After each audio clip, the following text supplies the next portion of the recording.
Hello, kids. Well, our last time we were together, we finished the Old Testament. And so today we're going to be starting on the New Testament. And so just a few things to talk about.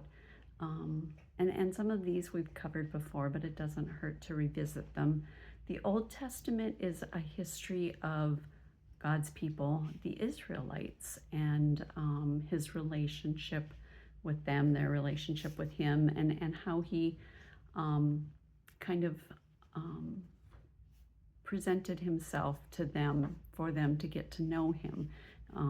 I guess I think of it as an introduction, and I'm sure the people who follow the faith of the Old Testament, the Jewish people, might look at that a little differently. But it's covering the historic relationship of the Israelites with God.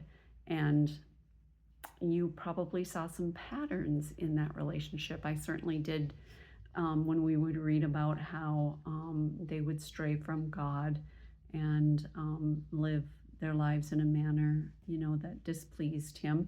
And then their lives would become hard. They would be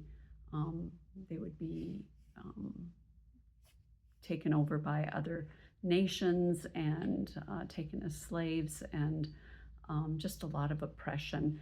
And it's important to know that the world at the time that the Old Testament was written was a very, very different world from our modern world. And so you have to imagine that life on earth was much harsher then in many ways. And there were a lot of warring nations, and they would just be overrun. Things like that were pretty common and devastating, a hard life. And a lot of the Israelites learned, firsthand how hard life could be.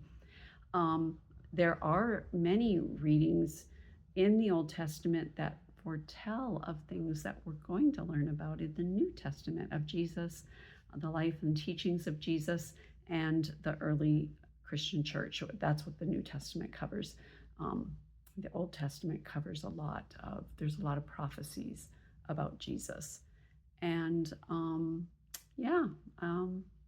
so I think maybe we should just get started with our New Testament. I'm going to start with a map today, and then we'll read a couple stories. So let's get started.